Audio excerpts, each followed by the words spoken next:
জানো তো আজকের আমাদের দিনটা খুব খুব সুন্দর কেটেছে, কারণ মর্নিংটা যখন শুরু হয়েছে দুটো বাবুর কোল দিয়ে, তখন তো সুন্দর হবেই বলো। আসলে ওই জন্য বলে না, প্রেজেন্টেই বাঁচতে হয়। কালকে আমি ভাবিনি যে আজকের দিনটা আমার এত ভালো যাবে, তবে সত্যি খুব ভালো গেছে। কারণ আমার আয়ু আজকে, আমার দুটো ছেলে আয়ু রিউ দুজনে মিলে আমাকে ঘুম থেকে তুলেছে আজকে। মানে আমি তোলার কথা, ওরা আমাকে তুলছে, কারণ আয়ুর এখন স্কুল অফ চলছে, তো ও বাড়িতেই থাকে। তো অনেকটা লেট করেই ঘুম থেকে উঠেছে, উঠে আমাকে তুলছে, মাম্মা আমাকে খিদে পেয়েছে উঠে পড়ো।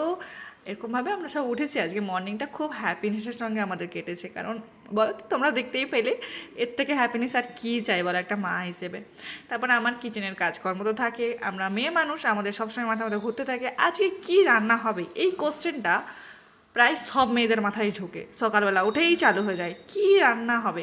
আর আমার আয়ু আছে বাড়িতে, মানে ব্রেকফাস্টের সময় অনেক দিন পর ও এরকম টাইম একটা হলিডে পেয়েছে, যেটা আমি ব্রেকফাস্ট ওকে করাতে পারবো। আর ওর 4 ইয়ার হয়ে গেছে, বাট ওর ওয়েটটা গেন হচ্ছে না। আমি বুঝতে পারছি না কেন। তোমাদের যদি কারো জানা থাকে যে এই বয়সী বাচ্চাদের কি ওয়েটটা একদমই বাড়ে না, মানে ওর আমি 1 মাস আগে যেটা ওয়েট করেছিলাম এখনও সেই ওয়েটটাই আছে। তাই জন্য আমি ভেবেছি ওর ডায়েটে একটু চেঞ্জ করব। আমি ডাক্তারের কাছেও গিয়েছিলাম, ডায়েট চার্ট নিয়ে এসেছি, সেই হিসাবে একটু খাওয়াবো।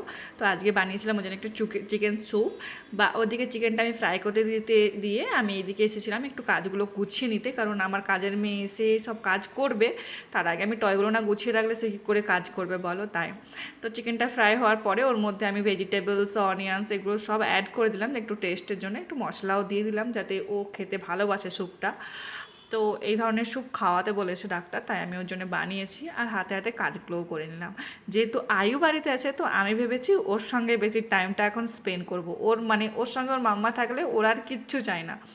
তো আমিও ভেবেছি যে হ্যাঁ, ওকে টাইমটা দেওয়াই যায়, কারণ ওর স্কুল ছুটি মাত্র 5 দিন না 6 দিন। তো এই এর মাঝে ওকে আমি যতটা পারবো টাইম দেওয়ার চেষ্টা করব।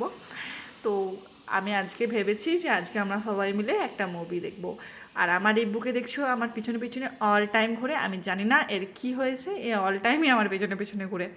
আমি এই বেডটা যখন বের করছিলাম, ও আমাকে এতটাই বিরক্ত করেছে যে আমি বলার মতো নয়।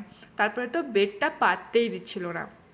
তারপরেও অনেক কষ্ট করে আমি বেডটা সেট করেছি, কারণ আমার খুবই ইচ্ছা ছিল যে আজকে মুভি দেখবো। মুভি বলতে কি দেখবো আমি তোমাদেরকে দেখাচ্ছি, বাট তার আগে এদের দু ভাইয়ের হ্যাপিনেসটা দেখো।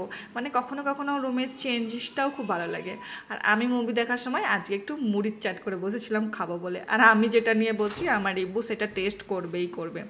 চলো আমি বলছি, আমার এই রিব্বুটাকে দেখো, এত বড় বেড বিছিয়েছি, এত খেলাধুলার পরে আঁকলে এসেই বসলো লাস্টে, ও দেখতে পাচ্ছে না বসার জায়গা। আমরা মুভি বলতে এই কার্টুনটা চালিয়েছিলাম।